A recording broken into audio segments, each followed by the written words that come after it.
তো আমরা for loop এবং ওয়াইল লুপ সম্পর্কে ধারণা পেলাম, অ্যাটলিস্ট বেসিক আন্ডারস্ট্যান্ডিং আমাদের হয়েছে।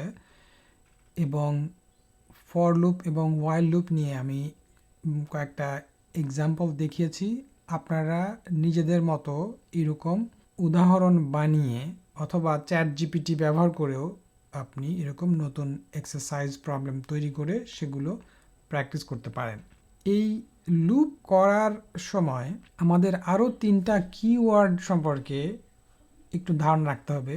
সেগুলো হচ্ছে এখানে আমি দিয়েছি ব্রেক, কন্টিনিউ এবং pass statements.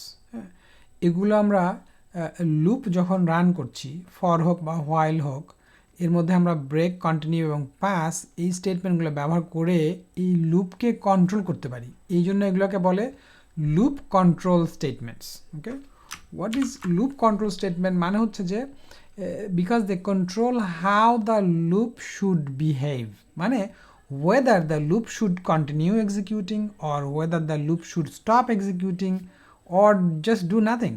Okay, so that's what the break, continue and pass statement does. Okay, particularly break, it completely breaks the loop. আমি দেখাবো একটু পরে কিভাবে ইউজ হয়।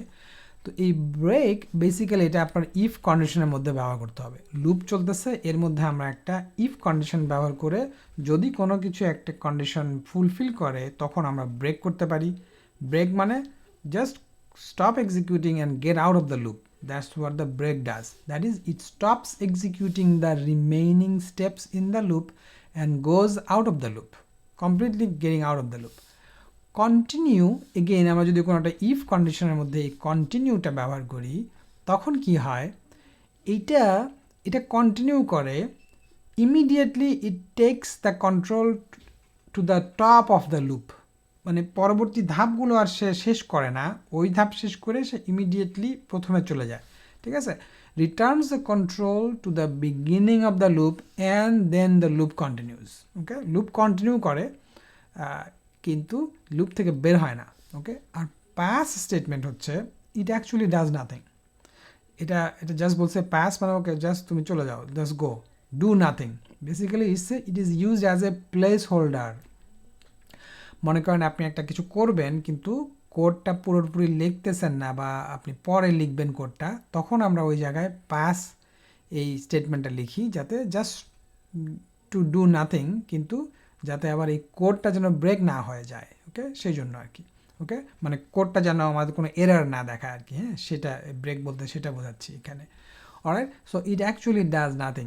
ওকে, something to be implemented but it hasn't been done yet. In that case আমরা pass ব্যবহার করি। এই পাস সম্পর্কে আমরা একটু পরে আরও একটু বিস্তারিত জানবো, এখন এইটুকু জানলে চলে।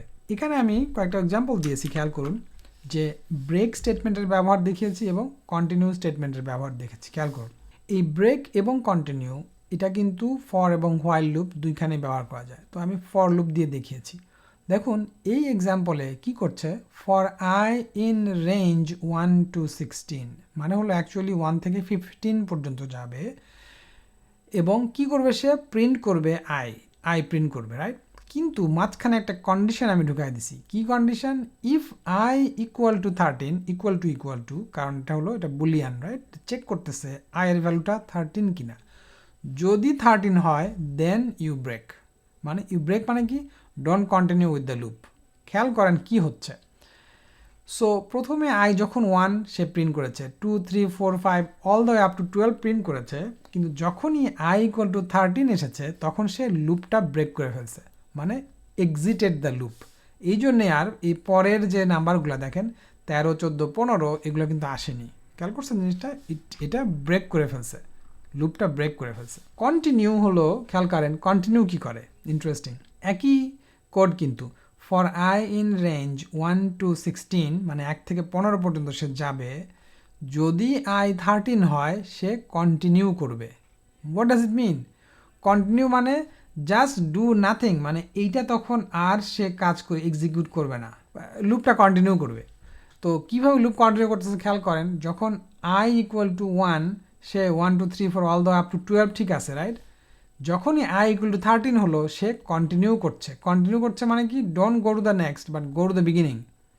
এই জন্যই 13টা কিন্তু প্রিন্ট হয় নাই, where is 13 9 because we continued we did not do anything there. এরপরে কন্টিনিউ করে i14 চলে গেছে, সে 14 প্রিন্ট করেছে, 15 প্রিন্ট করেছে, রাইট? খেয়াল করছেন জিনিসটা? এই হচ্ছে ব্রেক এবং কন্টিনিউ এর মধ্যে যে ডিফারেন্স সেটা। এরপরে দেখি পাস স্টেটমেন্ট। পাস হচ্ছে দেখেন একই কোড আমি এখানে লিখেছি পাস। পাস মানে হলো ইট actually does nothing. If I equal to 13 pass মানে কি করেছে? আসলে সে কিছুই করে নাই। ওকে, সে প্রিন্ট কিন্তু 13 কিন্তু প্রিন্ট করেছে, খেয়াল করেন 1 2 3 4 সবই প্রিন্ট করে 13ও প্রিন্ট করছে, কিছুই করে নাই। That's what exactly pass does, is it does nothing, right? Note that the pass statement did nothing. Now আপনি হয়তো ভাবতেছেন কিছুই করে না, তাহলে এখানে পাস লেখার দরকার কি ছিল, right? It's a good question. কিন্তু আমাদের অনেক সিচুয়েশন আছে যখন আমরা ধরেন একটা কোড লিখতেছি, পুরা ফাংশনালিটি ইমপ্লিমেন্ট করি নাই, কিন্তু আমার কোডের স্ট্রাকচারটা ভ্যালিড হতে হবে, সেজন্য আমরা পাস লিখে দিই যাতে okay will get back to it and complete the programming step. তো পাস হচ্ছে just to do nothing as a place holder, মানে এই জায়গায় আমি কিছু একটা করব পরে, এখনও করি নাই, সেটাই ইন্ডিকেট করে।